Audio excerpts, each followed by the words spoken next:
perspectives on these topics and how you might be able to leverage this information as you do what you do in your work in international education. So let's get first to our questions. As we do each week, we take our questions and themes that we cover here on the Roundup through our newsletter that comes out on Mondays. It's called All the SMIE News Fit to Share.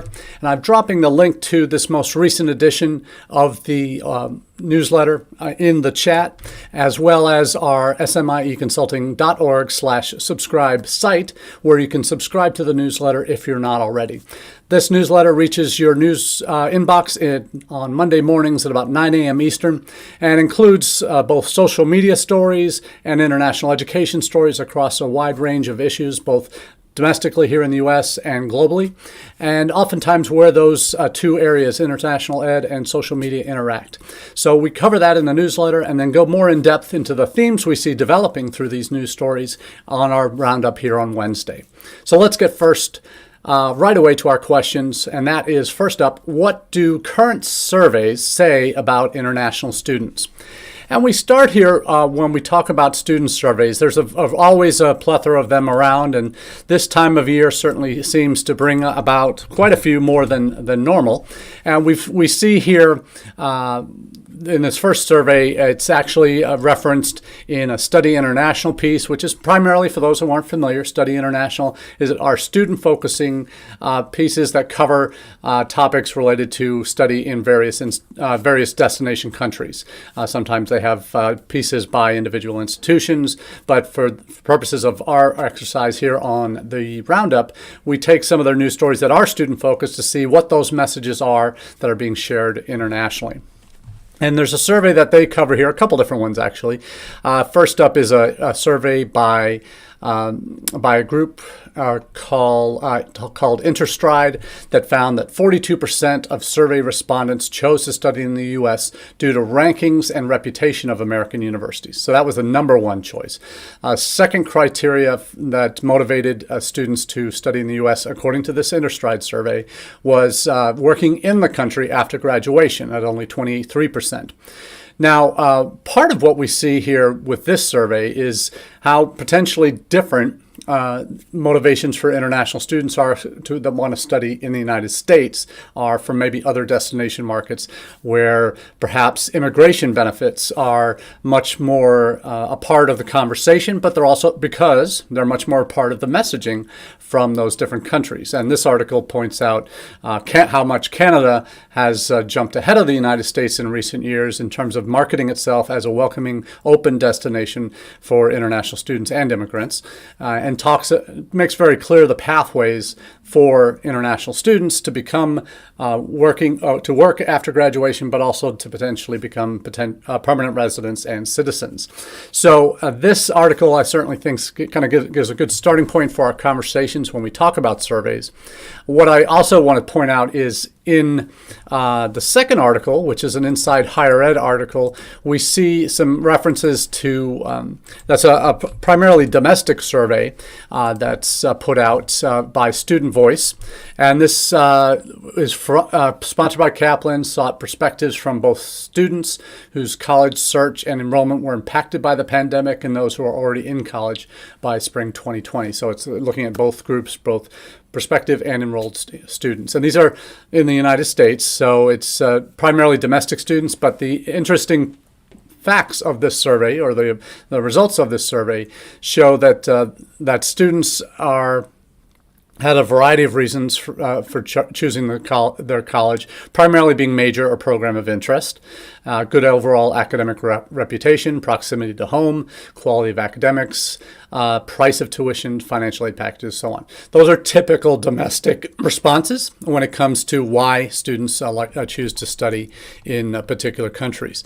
What we do see in this data by student group is some interesting side notes there, but they do have some factors in the college choice besides that. So it's a good domestic survey, and there's some overlap, obviously, internationally, but I bring this up to say this particular survey up to point out the fact that we're often talking about apples and oranges when we talk about how students are responding to are what they're looking for most in their college searches. So this article certainly points out for domestic students that they're driven by potentially a very different set of criteria in terms of having the major, having reputation. So reputation's up there. Major was 65%, 56% was academic reputation. That's probably the closest to rankings and recognition that the international students might spend their time focused on. So domestics, the Student Voice Survey certainly presents a slightly different set of topics when it comes to the student, why students are interested in studying, certainly in the United States. Again, apples and oranges, obviously, in terms of who was surveyed, international students in the first one by Interstride, and domestics in the Student Voice Survey. Another survey that came out recently is, we talked about last week a little bit on the Roundup, was through Education Rethink. That surveyed 1,000 students from more than 100 countries that were at more than 125 institutions in the United States. About half, a little over half, were graduate students, 34 were undergrad, 9% were postgrad or doctoral or fellowship. So many of these were in STEM fields at highly ranked universities in terms of their the target or the responding students for this survey. And the author of the survey, or the author of the survey, Miss Anna Asaki-Smith, suggests in this article in the Isaf Monitor, which I'll be dropping a link to, along with all the other news stories, into the comments section here on the Facebook page and other outlets. So we see, with this one, we see the Isaf Monitor report says across these different levels, international students are motivated by that work opportunity and the reputation, which also backs up the Interstride survey. The main draw of studying in the U.S. is the reputation of the country's colleges and universities, 41%.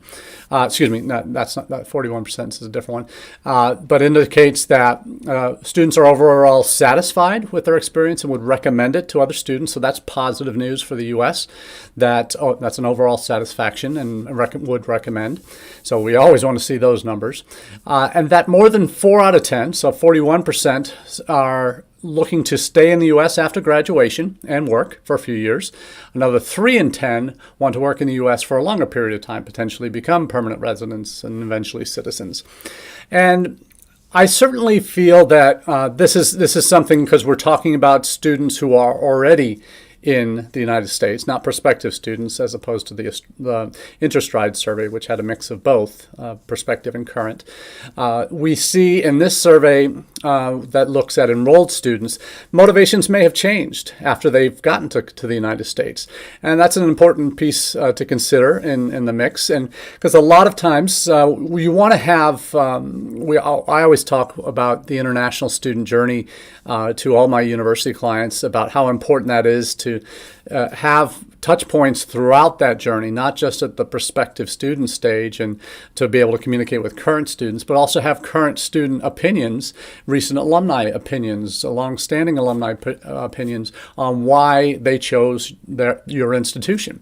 And that's the kind of thing that will play more into future students' interests along the way. So to have the perspective as, hey, when I looked at studying in the United States, all I saw was the rankings of institutions, and maybe that wasn't the best idea.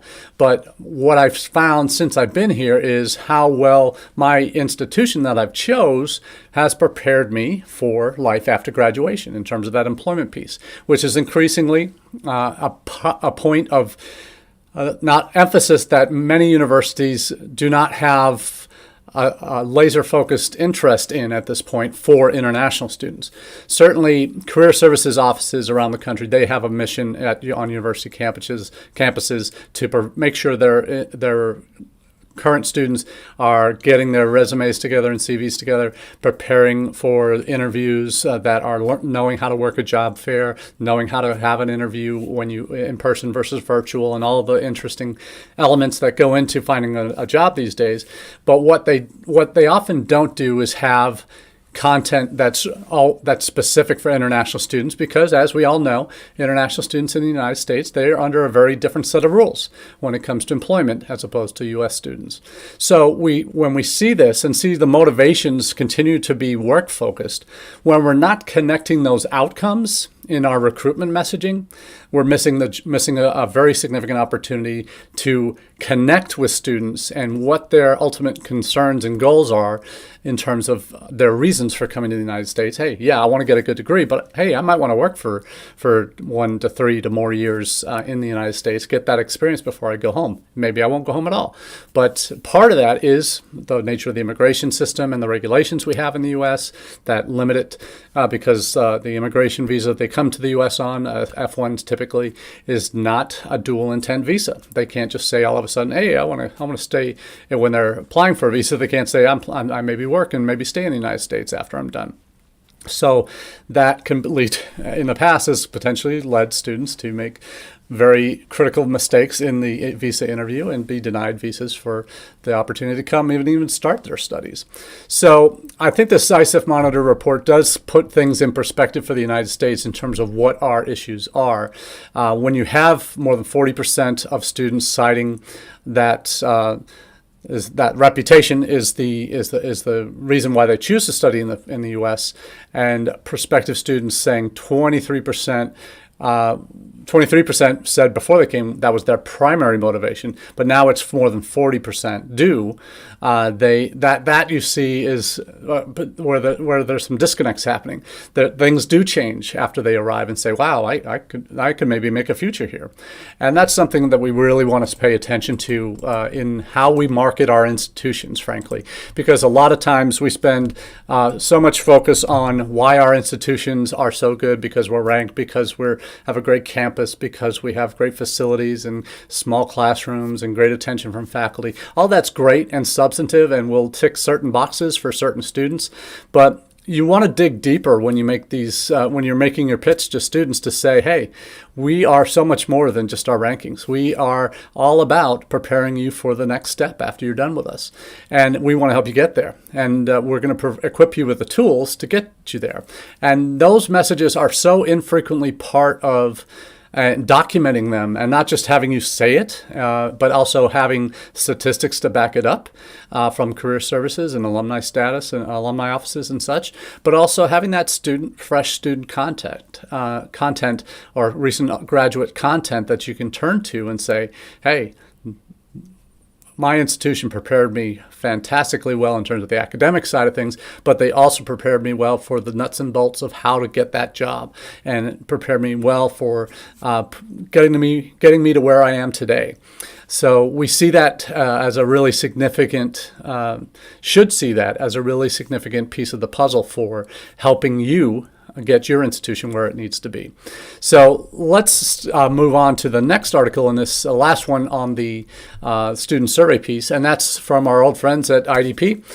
Their latest IDP Connect data that came out, their New Horizons data for future students, emerging futures, I should say. Overall, the students surveyed more than 10,000 students worldwide. This has seen, certainly during the Trump administration, we saw these used to be called student buyer behavior reports and other various names, but we've seen this report from IDP Connect really look at the data to show how the U.S. and other destinations, so the primary U.S., U.K., Canada, Australia, New Zealand, fared in terms of prospective students' opinions on why they were looking at certain markets over others. So what has come out of this data from IDP? We see in the more than 10,000 students that were surveyed, we see a complex picture of student intentions, as the article says in the Pi News that you'll get a link to here in the chat on our Facebook page. You'll see that here, and I'll drop in the link now. That article really has a lot of good data from the Pi, as usual, on when it's going into details on these surveys that where the students were from, I think, was probably the most representative of the major destination markets that I've seen in terms of where they are in the world. Of the 10,000, we had about 2,100 from India, about 2,000 from China, remaining students in a series of 8 or 9 other countries: Philippines, Bangladesh, Kenya, Sri Lanka, Nepal, Indonesia, Pakistan, and Vietnam. Some of these students already have plans to begin studies in the fall or next year. They have data in this report that in the report, I think if you're members, you get this as IDP members, you get this automatically. They have data specifically on the top 2 markets, Chinese students and what their impressions are of the top 4 markets, Indian students as their impressions. What did come out of the data, one of the most important factors that is kind of the lead for this Pi News article, is that Canada is the top choice, with over a quarter of all responding students indicating Canada as the top destination of choice for future students. The U.S. placed second in second spot with 20%. UK and Australia were joint third at 19%. So you might remember, and they rank, the IDP surveys rank students or rank destinations sort of like a foot race. First on quality, and the U.S. has always been at or near the top of that marker, and still is. It may have been in second place during the Trump administration, but it looks like it's bounced back to a top destination for quality of academics. You see opportunities for work after graduation. U.S. and I think UK or maybe Canada are in the top 3 there. You see the U.S. even improving a bit in safety, not as much, but that used to be a very significant issue. Funding opportunities, costs of education, not as highly regarded for the U.S. as some of the other markets, but Canada comes out clearly on top in each of these. For Chinese students, you saw the UK and the US receiving top billing, top not as first choice destination, with 21 and 18% indicating that China was their preferred destination, from 21%. Yeah, there we go. 18% indicated China was a leading destination. IDP pointed to recent policy announcements in Australia, according to the article, as unhelpful as the country's universities seek to regain lost market share. For Indian students, Australia is in 4th place, which is worrying because China had been the number 1 source and India was number 2, and with Nepal and Vietnam coming up behind. But you see Indian students kind of slipping in their perceptions of Australia. A lot of that may have to do with some of the negative consequences of COVID when they were forced, those that were enrolled in Australian universities during the pandemic, obviously not being able to get into the country because their borders had been closed in Australia for 2 years and only have just now reopened to vaccinated students. That you found Indian students at many institutions in Australia being charged the same rates, whether they were in person or studying virtually. And for many of them, studying virtually meant doing their classes all on their phones. And if you're in India trying to do a degree program on your phone and you're paying the same tuition as if you were in person on campus, that's a tough pill to swallow. And so I think a lot of the countries that kept the borders closed, that didn't have tuition policies that were a little bit more friendly to international students, will pay the price long term. And those countries will pay the price. Those institutions will pay the price. So these student surveys, I think, are great to keep your fingers on the pulse of what's going on, to perhaps tweak your messaging so that you know what you're putting out certainly is hitting the mark in terms of what students' expectations are. And certainly this recent surveys we've covered today, from Interstride, from Education Rethinks, from Student Voice, and now the IDP one that is perhaps the most comprehensive global one that we've seen recently, I think you're going to see a lot of focus, hopefully a lot more focus by U.S. institutions on making sure the content that you're providing out in your messaging to your future students aligns in some ways with what students are asking for. Because ultimately, when you make those connections to what students want versus what you're providing, when those align most closely, that's when you're going to have the best return. So hopefully this would provide some important food for thought moving forward. Now let's move on to our second question of the day, and that is, why US? Hashtag YUS. This is a new campaign that began at Temple University, and kudos to the folks at Temple. They've been on the forefront of what's really going on in terms of taking the initiative on some things. We saw after the election in 2016, we saw how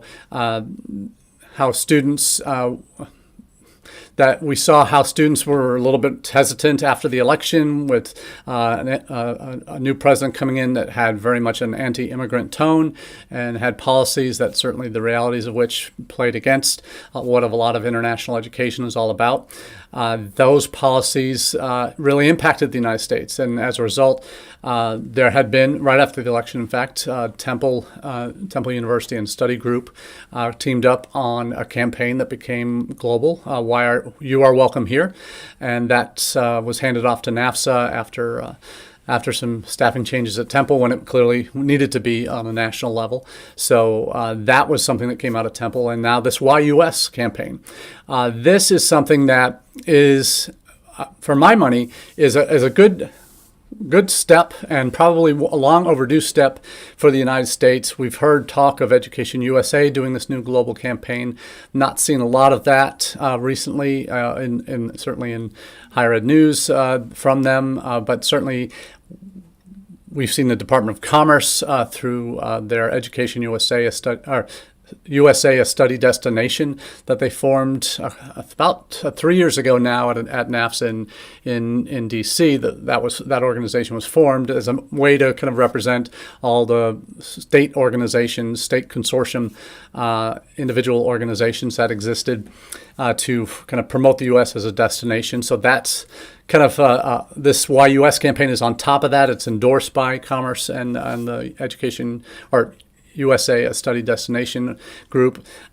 So we see what this is really targeted to, and I've dropped the link to the Temple site that explains the YUS. And really, it's the site itself is it's a call to how U.S. institutions should be talking about themselves and about the United States as a destination of choice. Why is it so?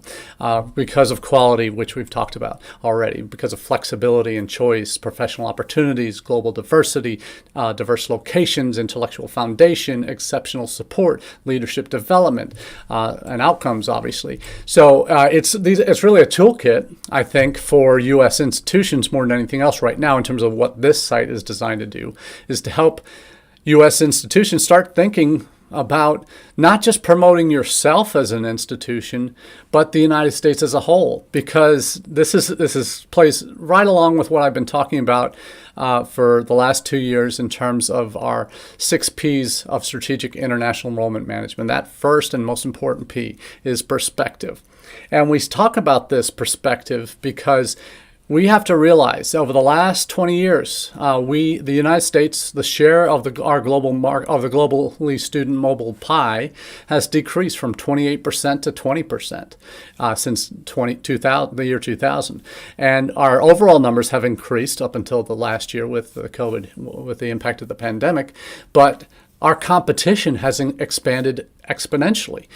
Previously, it was just the UK and maybe Australia were our major competitors for international students. But now it's Canada. Now it's China even, and New Zealand and Ireland and other destinations. Germany and France in Europe, Malaysia and Indonesia in East Asia, and Singapore as well. We see all these other countries that have become major destinations. But we as a country haven't done a universal job, other than what the good work that our friends at Education USA do every day. As universities, we need to take the opportunity and the initiative, like Temple is doing here, to be able to better talk about our country as a destination first, before we start talking about all our individual institutional qualities. Because that's the piece that's really missing now in a globally competitive market. How well are you articulating the benefits of coming to the United States? not just your institution. And that's something that I encourage all my client universities to do, is start when you're talking about your messaging, when you're talking about marketing your campaign, your institution abroad. How are you doing that? And what tools are you using to really make a difference in changing the way you talk about it, so that to show that you want these students to come to your campus, that it's not just all the things we're going to do for you, it's also what you can do for us as a student from your country, to share your culture, to help our domestic students get a better perspective on the world and your country, to be ambassadors for your country on our campus. And that's the thing, when you are looking at things from the student perspective and seeing that, hey, they want me here. It's not just all these things that I'm going to be able to do while I'm at that institution. They want me to come because of what I can do for them. And that turns things on its head in terms of the way most students are marketed to in the United States and around the world, I would say. But we need to do a better job collectively in terms of talking about the benefits of the United States in order to be able to attract the best students to our college campuses. So let's get to the third question and our final question of the day. And we'll talk briefly about this because it's kind of a cautionary tale. And there are colleagues in the business that will have some concerns about, well, we're just being practical, we're being safe.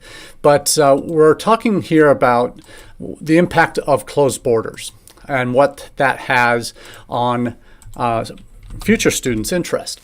And I'm putting links to three different primarily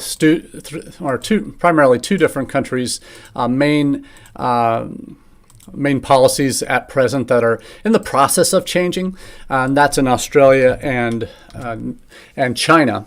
The three countries besides China, which is still closed. There's an article that from Study International again that says the Chinese Foreign Ministry is announcing that a small number of students are going to be readmitted soon, but they're not putting a timeline on it. They've been saying that for a while, but haven't actually done it yet.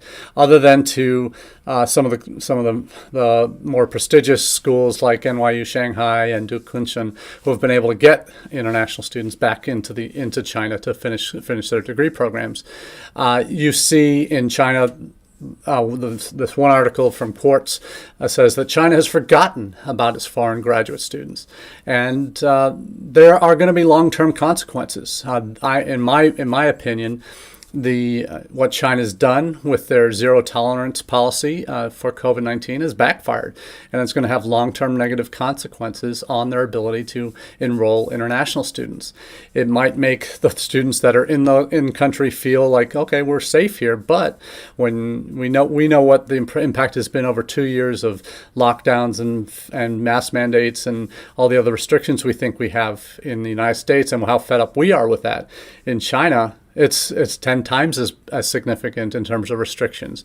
We've just seen Shanghai go into a 9-day lockdown for both parts of the city. They're taking turns in the eastern half and then the western half of the city. 25 million people in Shanghai are affected by this lockdown because of 2,100 cases of COVID that appeared in the last week or so. But that zero tolerance policy is costing them, and it's costing them reputationally. We see in Australia the damage that was done when borders were closed for 2 years. We're seeing it in New Zealand as well, whose borders won't be open till April, and only for 5,000 students in the first year. So we're seeing a very different message from these three countries than Australia, than Canada, than the UK, than the US, that have remained largely open in terms of the borders to individuals who could secure visas and come into the country. That's not been the case globally, and certainly not for these three countries: China, Australia, and New Zealand. So we talked about New Zealand last week certainly in our newsletter. We focused on that, a couple articles on the impact in New Zealand for returning international students and those that are looking to start new. New Zealand's already being upfront and saying new students really aren't going to be coming in full force until 2023. So they're a year out from being able to begin programs there in person in country. So we see a lot of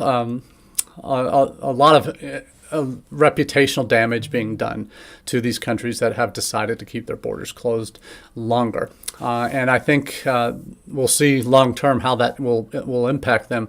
But for now, I really see they're going to continue to be a downturn in Australia. And for China, I think they had made a great run. Frankly, they were up to second in the total international student numbers up to a point, just behind the U.S. at a little over 500,000. Then the U.K. rebounded well.